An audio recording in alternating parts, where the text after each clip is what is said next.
They're all ones and zeros, but they don't often always add up to numbers or something. You know, we were kind of living on the edge, but I appreciate the fact that you've kept your comic timing in a state of ready. It just everyone probably knows this, but it's amusing to me how ready you are with the trigger on the start of the podcast. You know, it's like walking around with the camera open on your phone, waiting for your daughter to trip or let go of a balloon or, you know, whatever it is, so you can capture that special moment. The convenient thing is that the launch control system is right here at the right hand, so it's just right. Are you being You're my dog? Home invader? No, that's my daughter and wife are heading out to Panera, which my daughter ostensibly works at, but doesn't work, you know. And because every Friday they give out free soup and bread to employees. So the reason the dog's barking is because people are leaving the house, and she doesn't like that. And, you know, unfortunately, because of this coronavirus thing, we never leave the house, you know, unless we're taking her for a walk. So she freaks out even more than usual because she wants people to be home all the time. And this pandemic has been awesome for her. Yeah. I mean, if that's what your animal wants, there's that. And then you have cats who are like, why are you people home all the time? No, actually the cats are the same. The cats follow my wife and daughter around the house, especially, and they'll sleep wherever they are. They'll get on their laps and stuff. And then at night they come up on the couch with us, and like they're actually, you know, probably because they're house cats, like they're kind of homebodies too. Yeah. Like, my dog wants nothing to do with me. My dog is fiercely loyal to my wife, and that is. Yeah. Well, they know where their bread's buttered. I mean, dogs know. My dog is a psychotic. I don't know if I ever discussed this. This is all of our animals are, and in fact, this has to lead naturally to a worry that this is our fault. But like my wife and I will be watching TV. So I sit on a couch, my wife's in a chair, and then there's this other couch that's kind of like 45-degree angle, 90-degree angle, actually. And the dog will be over there, right? So at some point during the night, you know, half an hour into it, the first show, whatever, my dog she's just staring at me across the room, right? And I try not to make eye contact because I know where this is going. But then when I don't acknowledge her, which I don't, she starts going, brr, brr. And then if I ignore that, which I do, she'll start going, boo, boo, boo. She's like trying to get my attention. And then if I look at her, which I have to eventually, all of a sudden her tail starts going. And what she wants to do is wrestle. But every time we wrestle, she scratches my face. I have like permanent damage to my body now.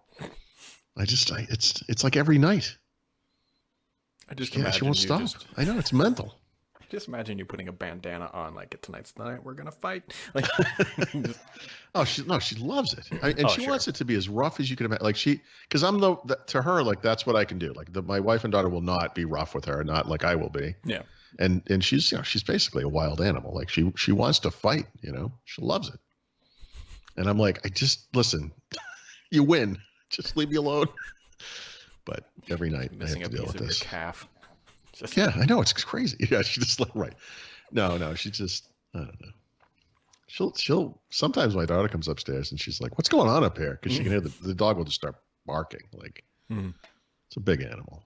You know? Anyway, here we are. It is Friday Welcome after all. To the world. Yeah. AT&T is getting a new CEO because. Yeah, why not? I mean, they could bring I almost thought of the guy's name. Who's the? It doesn't matter. I can't think of his name. Who cares? Randall Stevenson to step down, and John.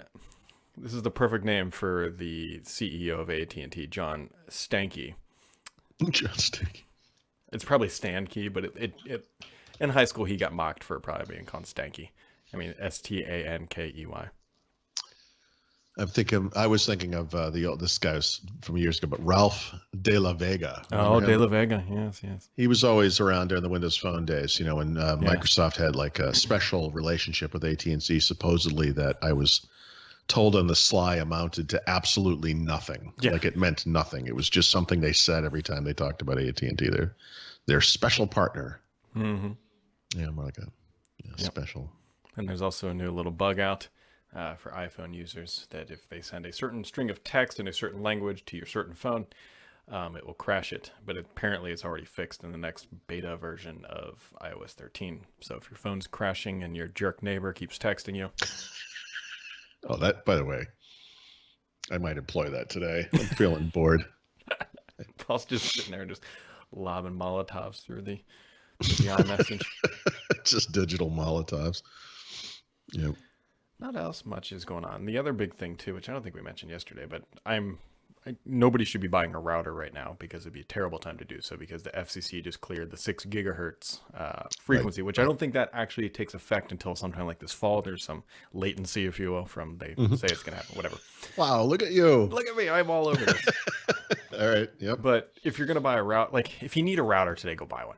But it's probably worth waiting until this becomes like a thing, because it's going to future-proof your router. Just thinking the same thing. I'm just thinking this. I really like this Google Wi-Fi thing I have. They've released a slightly updated version with that they rebranded as I think a Google Nest product. But I saw that story today and I was thinking, okay, when this thing hits, because it's not just because of the work from home thing, but this, and we have a big home now, but the wireless is one of those things. It's like it's essential, and when it kind of breaks down in certain situations. Yeah, this is going to be good. Yeah, my house, let me be clear, we don't need this, but it's going to happen.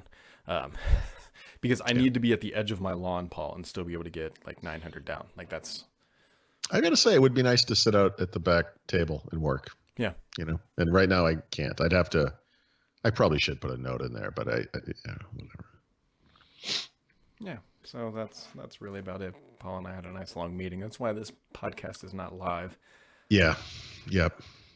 And so that's why we're here. I don't know. That's kind of like it. There's not a whole lot else going on a Friday during a pandemic. I know.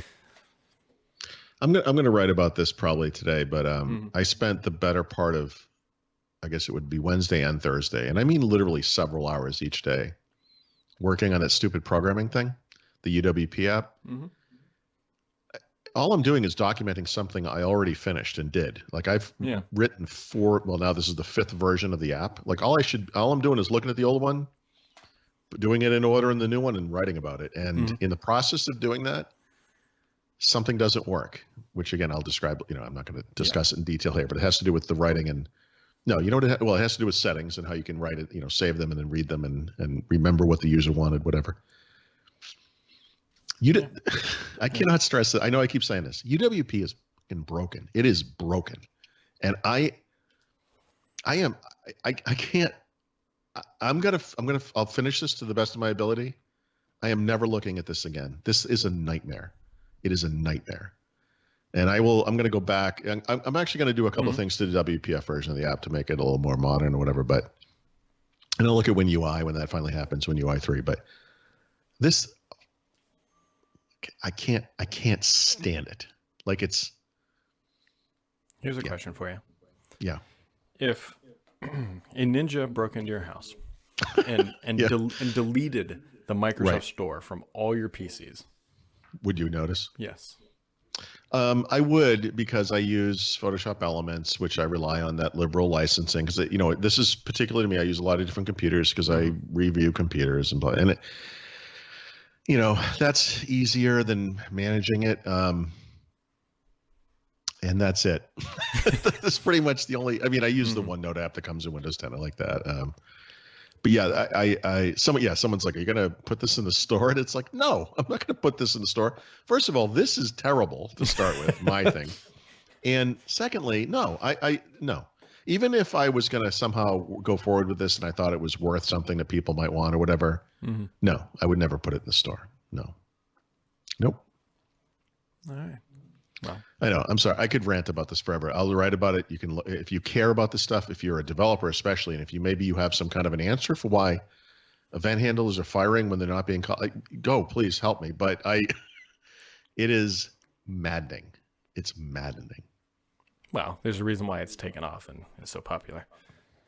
I don't know why more people are talking about this. Like they probably did. 2 years when ago. I would talk about how broken UWP was before I even used it as a developer, I got a lot of flack from people, and now that I'm using it, it's like, this is way worse than I thought it was. Like what? I don't know. Look, all I'm saying is WPF and WinForms too, even though it's antiquated, totally makes sense. Like they work. They work exactly the way I think they should. Mm-hmm. And UWP does not. It's crazy. It's broken. It's broken. We're all a little broken. It's the perfect framework for the pandemic. It is.